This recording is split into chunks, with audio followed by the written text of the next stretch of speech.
استغفر اللہ استغفر اللہ، یہ انسان اپنی عادت بنا لے۔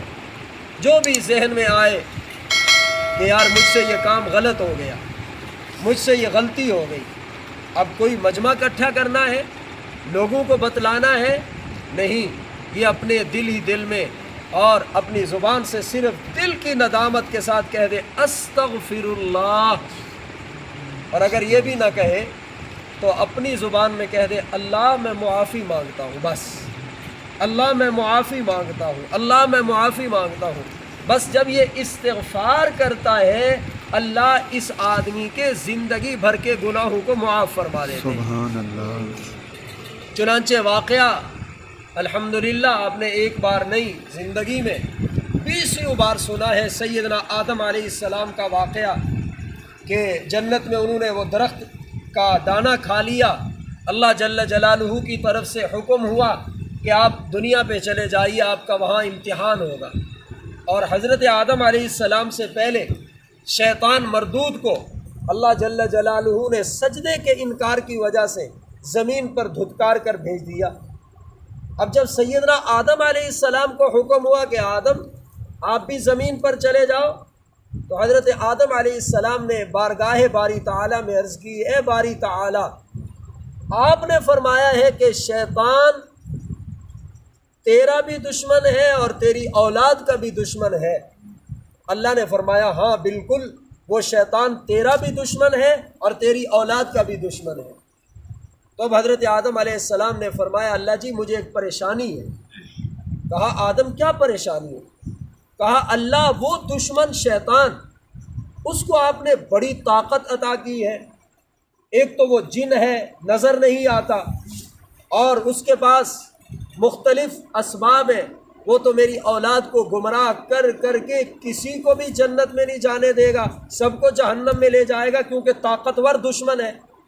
اور اس کے مقابلے میں میری اولاد وہ کمزور ہیں، شیطان نظر نہیں آتا، وہ تو ان کو آ کے وسوسے دلائے گا، ان کو گناہوں کے خیالات ڈالے گا، ان سے گناہ کرا کے یہ تو سب کو جہنم میں ڈلوائے گا، کیونکہ اس کے پاس طاقت ہے، ہمارے پاس تو طاقت نہیں ہے، میری تو اولاد میں سے کوئی بھی نہیں بچے گا۔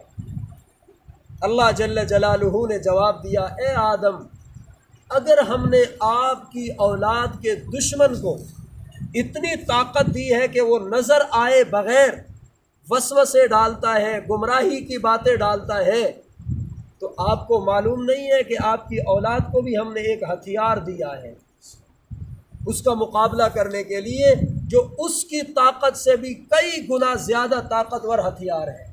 کہا اللہ جی وہ کون سا ہتھیار ہے؟ کہا استغفار والا، کہ وہ جتنا ان سے گناہ کرائے گا تیری اولاد کے پاس وہ استغفار والا ہتھیار ہے، بس یہ ادھر استغفر اللہ کہیں گے اور میں ان کے زندگی بھر کے گناہوں کو معاف کر دوں گا۔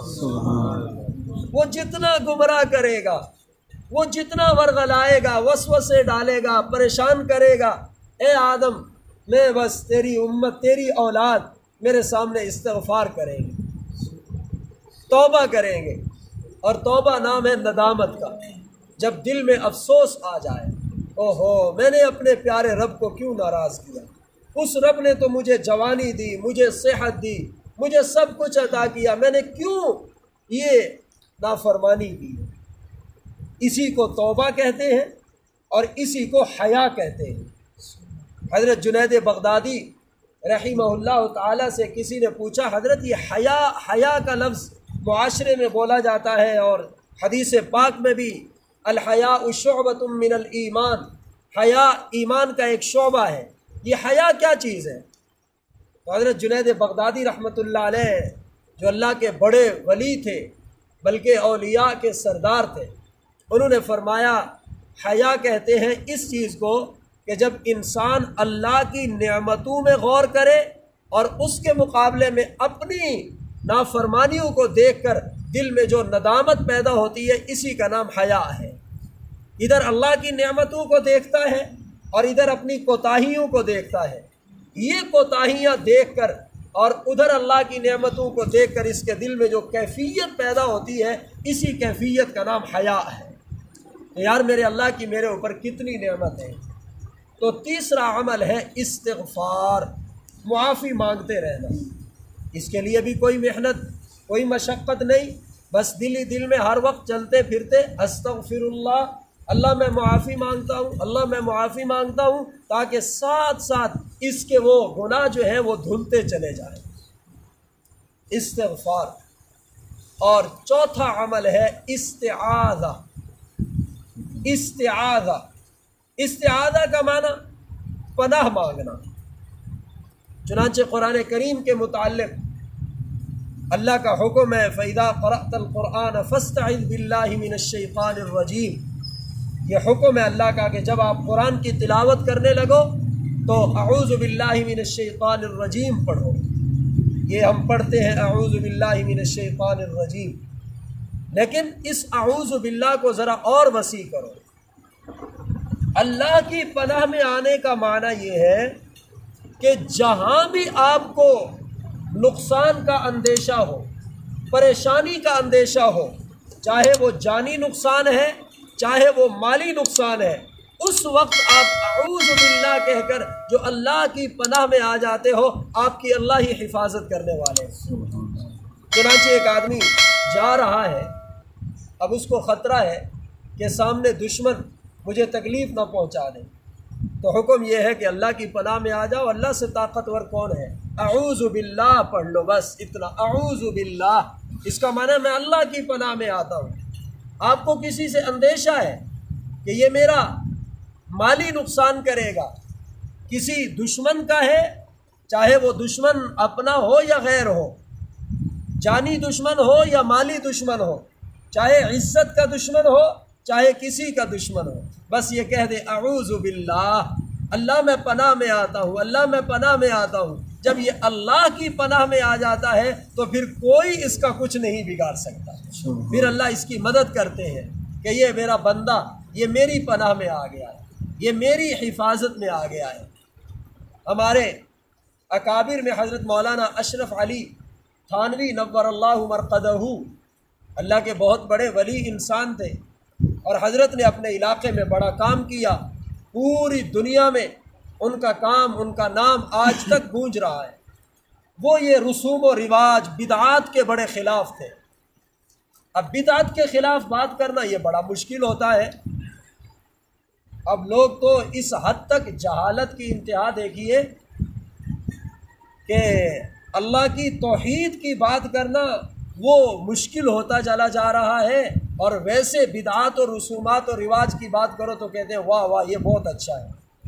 ابھی کوئی دور کی بات نہیں ہے، آپ کے علاقہ ہے، یہی قریب چک میں 2-4-3 سال پہلے ایک امام صاحب کو چک والوں نے چھٹی کرا دی کہ ہم اس کو امام نہیں رکھتے۔ ارے کیا جرم کیا؟ کہا جرم یہ ہے کہ وہ جو قلخانی ہوئی نا، قلخانی فلاں، اس پہ اس نے کہا کہ کوئی کچھ نہیں کر سکتا، سب کچھ اللہ ہی سے ہوتا ہے، اس لیے اس کا یہ جرم ہے، اس نے ہمارے پیروں کی نفی کیوں کی ہے، لہذا یہ ہمارے پیر کو کچھ نہیں مانتا، لہذا اس کی چھٹی کرا دیں۔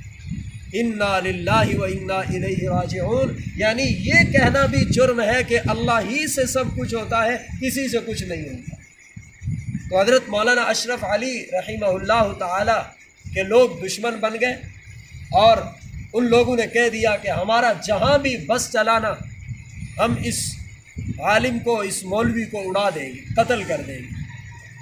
حضرت مولانا اشرف علی رحمہ اللہ تعالی ان کی عادت تھی کہ نماز فجر کے بعد وہ سیر کیا کرتے تھے، دور جاتے تھے، ساتھ تھانہ بھون حضرت کی وہ مرکز، وہ مدرسہ جس علاقے میں تھا، تھانہ بھون اس کا نام ہے ہندوستان میں، تو حضرت وہاں سے چلتے اور جنگل میں جا کے سیر کرتے تھے۔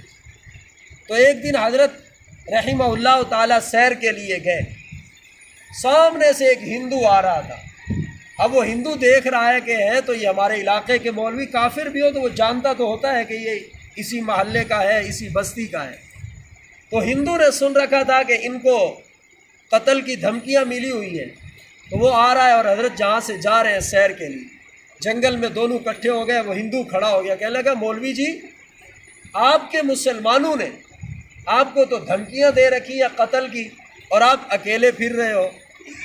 تو حضرت فرمانے لگے میاں تیری بھول ہے، اشرف علی اکیلا نہیں ہے، اشرف علی کا محافظ اس کے ساتھ ہے۔ تو کہنے لگا کہاں ہے، مجھے تو نظر نہیں آ رہا، کہاں ہے؟ تو حضرت رحمہ اللہ تعالیٰ نے فرمایا کہ میرا اللہ میرا محافظ ہے، میرا اللہ میرا محافظ ہے، میں اپنے اللہ کی پناہ میں آیا ہوں۔ تو وہ ہندو کا بھی دیکھیے بسا اوقات وہ بھی کوئی جملے اچھے کہہ جاتے ہیں، ہوتے کافر ہیں۔ وہ کہنے لگا ہاں ہاں، اگر تیرا اللہ تیرا محافظ ہے تو پھر دنیا کی کوئی طاقت تیرا بال بھی کبھی نہیں کر سکتی ہے۔ اب اس کی یہ سوچ دیکھیے۔ تو یہ چوتھا کام ہے استعاذہ، اللہ کی پناہ میں آ جانا۔ بس ہر وقت انسان اللہ کی پناہ میں آ جائے، جہاں بھی جا رہا ہے، جہاں سے بھی اس کو اندیشہ ہے، کسی بھی قسم کا خوف ہے، خطرہ ہے، تو یہ کہہ دے اللہ میں تیری پناہ میں آتا ہوں۔ بس جب یہ انسان اللہ کی پناہ میں آ جاتا ہے تو پھر یہ بڑے سکون سے زندگی گزارتا ہے۔ اب آپ خود اندازہ کیجئے اور اپنے دل سے بار بار پوچھئے کہ یہ چاروں عمل، ان میں سے کون سا مشکل عمل ہے؟ کس عمل کے لیے محنت کی ضرورت ہے؟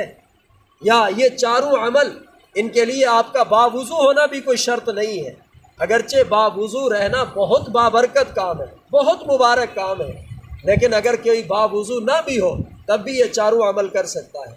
اب الحمدللہ الحمدللہ الحمدللہ اللہ کا شکر ادا کرتا جا رہا ہے، اور اگر کوئی مصیبت آ گئی اس پر صبر کر رہا ہے، اور اپنے گناہوں کا جب اسے احساس ہوتا ہے، اس کے دل میں آتا ہے کہ میں اپنے اللہ کا نافرمان ہوں، تو اس وقت یہ استغفار کر لیتا ہے، اللہ میں معافی مانگتا ہوں۔ اور جس قدم پہ اسے خوف محسوس ہو تو طاقتور ذات کی پناہ میں آ کے یہ استعاذہ پناہ مانگ لیتا ہے، تو یقیناً اس کا محفوظ ہو جاتا ہے۔ آپ اس کو یوں بھی سمجھ سکتے ہیں کہ جب انسان استغفار کرتا ہے، معافی مانگتا ہے، تو اس کا ماضی صاف ہو جاتا ہے، کیونکہ ماضی میں، زمانہ ماضی میں اس سے جتنے گناہ ہوئے، اس تیسرے عمل استغفار کی وجہ سے اس کا ماضی وہ صاف ستھرا ہو گیا، اور زمانہ حال اس کا وہ شکر اور صبر سے پاک صاف بن جاتا ہے۔ اور جب استعاذہ پناہ مانگتا ہے آئندہ کی، تو اس کا مستقبل محفوظ ہو جاتا ہے۔ گویا ماضی، حال اور استقبال، اس آدمی کے تینوں زمانے وہ محفوظ ہو گئے، اور جب تینوں زمانے محفوظ ہو گئے تو پھر اس آدمی کو یہ کچھ دنوں کا یہ سبق کرنے کے بعد اس کو اپنے دل میں اللہ کی رحمت کی تجلیات اور کیفیات محسوس ہونے لگتی ہیں، پھر اس کو یہ احساس ہوتا ہے۔ اور یہ وہ عمل ہے جن کے کرنے سے انسان پھر گناہوں سے بھی بچ جاتا ہے۔ گناہوں سے بچنے کا بھی یہ چاروں عمل بڑے مؤثر ہیں، انتہائی مؤثر ہے۔ کوئی آدمی چاہے کہ میں گناہوں سے بچ جاؤں، میں کوشش کرتا ہوں گناہ نہ کروں، لیکن پھر بھی میں گناہوں میں مبتلا ہو جاتا ہوں، اس کے لیے یہ بہترین ایک نسخہ ہے گناہوں سے بچنے کا، اللہ کے قرب کا، اللہ کی معرفت کا، اور آسان ترین نسخہ ہے۔ اس کو ہم سب نے اپنانا ہے۔ اللہ جل جلالہ ہم سب کو عمل کی توفیق عطا فرمائے، اور یہ چاروں مختصر مگر طاقتور اعمال اللہ ہم سب کو کرنے کی توفیق عطا فرمائے۔